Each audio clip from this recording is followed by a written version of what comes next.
up, everybody? Welcome back to the channel. So happy that you guys are back.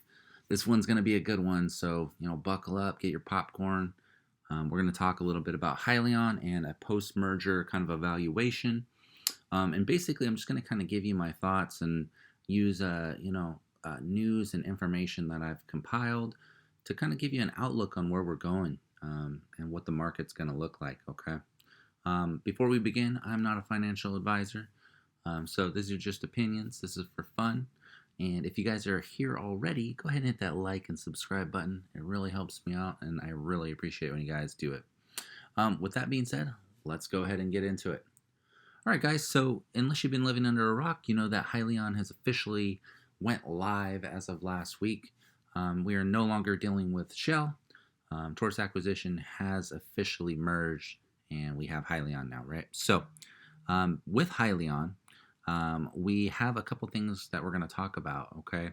And just kind of where the company is going to go, right? So we have the Hyliion website here where we get to see all their trucks, their powertrains. This is the ERX. This is their proprietary truck. This is the one that they've designed. It is a net carbon negative commercial transport vehicle. And basically, you have your battery here, powers the motor, which powers the wheels. So this is the one that they're going to be selling, just outright complete. So if you're getting into the trucking industry, maybe you don't have a fleet or anything, this is the one that you can buy. So that'll be their first advantage, right? So they have this one option. Selling new trucks is going to be a play. But we've already heard about their different powertrains. So, they have the hybrid diesel, and then this is the natural gas or compressed natural gas hybrid. So we'll talk about the hybrid diesel first. And the cool thing about the hybrid diesel, guys, is that it can be applied to pretty much any existing diesel on the market. It gives you an additional 1,500 foot-pounds torque and 120 horsepower to the vehicle. It will add some weight because there's more parts, but, this more than makes up for that. And, you have about 10 hours of operation before, you have to kind of give it a break, which is, I think, solid. You don't want people driving more than 10 hours anyways, right? I think that's a law, actually, if I remember correctly. I don't think truck drivers are supposed to be driving longer than that. All right, so we have automatic operation. So the cool thing is that this kind of tells the vehicle where it's going to get most of its energy. It basically helps the vehicle maintain more energy as it drives, which is pretty cool. They're going to supply over-the-air updates. This is the power boost we already talked about, the 120 horsepower and 115 foot-pounds torque. And it has regen braking supplements. So basically it reduces brake wear. And like I said, it's agnostic across all brands. Basically it works with everything. If you've ever seen a diesel driving down the road, like a Peterbilt or Volvo, all these different truck brands can have this just application just applied, just thrown right in, and there you go. You got yourself a hybrid. So definitely going to be a big market here, and this is something we'll go into in just a little while in the video, but I did want to talk about that. And then we have the compressed natural gas, and this is the one I think a lot more people are more interested in, to be honest, the compressed natural gas solution. So much like the other one, you're going to have your system's going to be on the back of the truck, as shown here, and it's going to give additional foot-pounds torque, horsepower. There will be weight, and then, you have your 10-hour operation for the battery. A little bit different here. So our software has algorithms designed to take advantage of previously collected hill data. So kind of like how Tesla does, where, if cars are driving, they'll update, and they use the data to improve, areas where maybe a truck needed more power, right? So this is going to be pretty cool. Look at this right here, hill assist and power with manual regen capabilities. Drivers can ensure they have full battery capacity for long climbs. So essentially, for a big mountain or something, this is going to assist with that.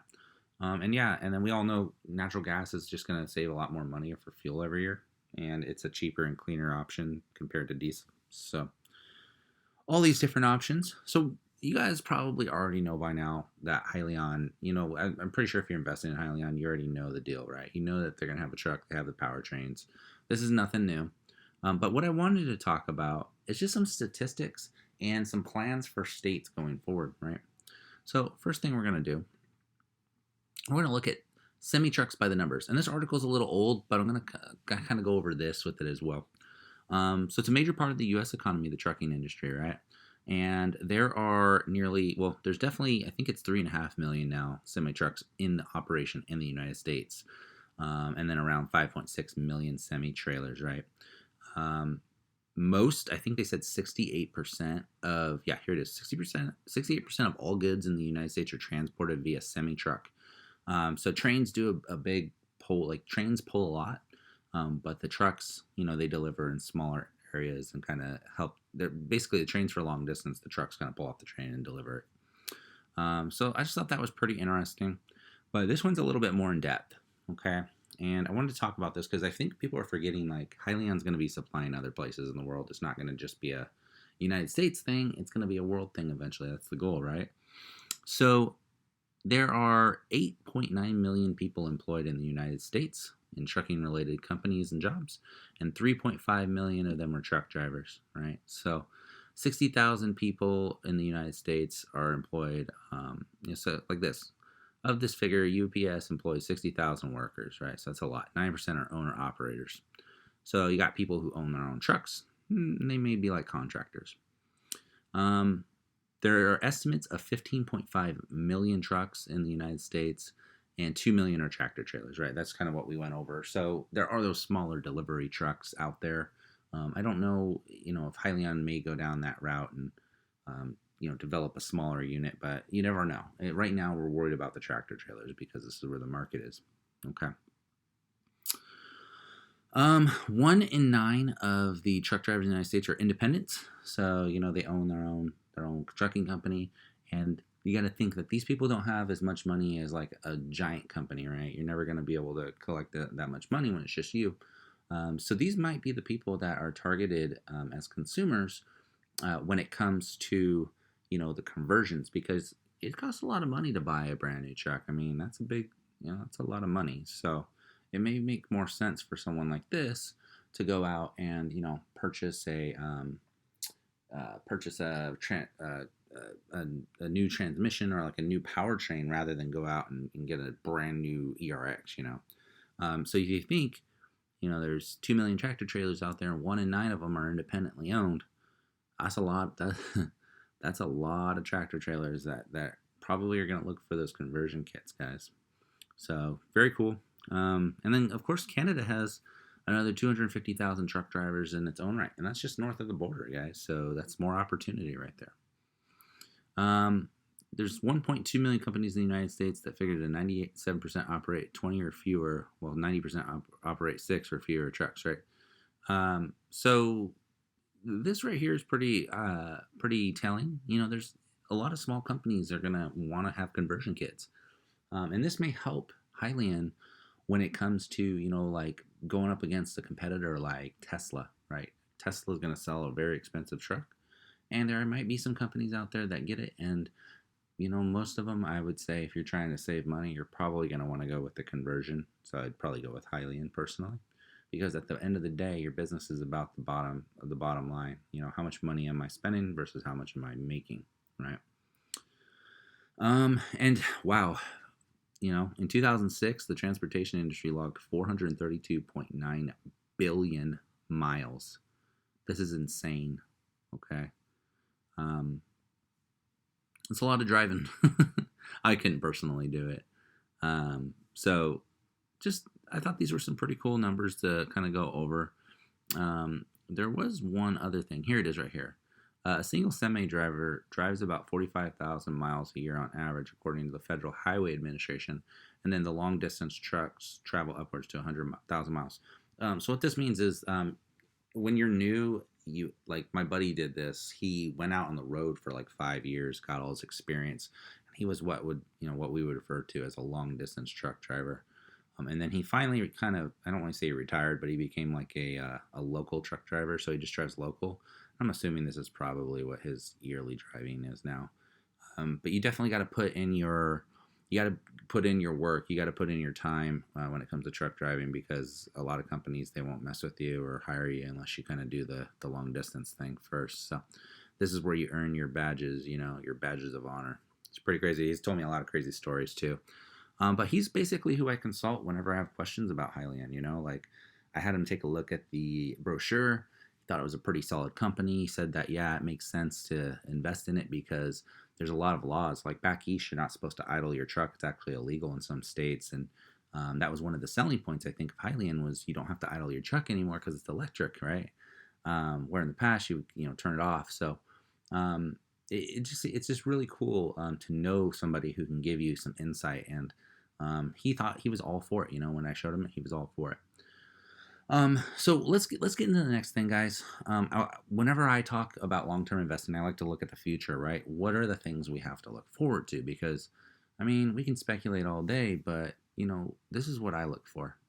15 U.S. states to jointly work to advance electric heavy-duty trucks, right? This is back in July, but we already know that this is kind of a thing. They want to get rid of diesel-powered stuff by like the middle of the century.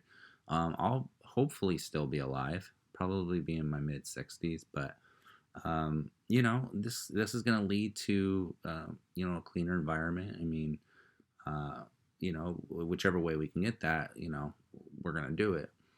And yeah, California's already stated like, hey, like we're basically cutting them off. We're cutting vehicles off by 2035. But the states that are actually involved in this discussion, they want to get out of the heavy duty vehicles being diesel powered. We have California, Colorado, Connecticut, Massachusetts, Hawaii, New Jersey, New York, North Carolina, Oregon, Pennsylvania, Washington, and Vermont. These are all blue states, so it makes sense. But I mean, if you start to see money saving, I mean, money talks and BS walks, guys. At the end of the day, if it makes sense financially, companies are gonna want to switch up their cells. And if you get enough states to where they require it, I mean, other states are probably just going to fall in line, not because they want to, but because they kind of have to, because it'll be illegal in certain states to drive a gas-powered truck. So unless you're driving local in like a state like Texas or like Oklahoma or something now, you're kind of SOL. I mean, if let's say all these states went live and they're like, yeah, electric vehicles only, and that's it. You drive a gas or diesel powered truck in this state, you're gonna get some fines, or give you a ticket or revoke a license. They can do all sorts of stuff. They can just design the law around it. So, this definitely creates a lot of opportunity. And then states like California, you have a lot of stuff coming out of California. It's, one of the biggest economies in the world, let alone in the United States, right? So I think it's like the 7th largest economy by itself in the entire world, which is pretty insane. But, just something to think about, guys. You always want to look to the future when you're doing a long-term investment, right? Because some of these are coming quicker than others. California's already made their announcement, 2035, no new trucks or cars or anything being sold unless they're zero emission, right? Or electric, basically. So, anyways, those are the main cues I wanted to talk about, you guys. Just kind of, letting you know, like what I've kind of put together is that this is going to be a long-term play, and the way the world is kind of unfolding, or the way the United States is gearing towards, I definitely see Hyliion being a leader. Tesla will definitely be a leader too, just because they're Tesla. But when it comes to this game, Hyliion has the leg up because they have conversion kits, and that's something that Tesla doesn't have. And, after seeing how many people are owner-operators out there that may not be able to afford a brand new truck, it makes sense to just do the conversion, right? And that's going to bring a lot of revenue into Hyliion. So that's it, guys. That's the analysis, or post-merger analysis, I should say.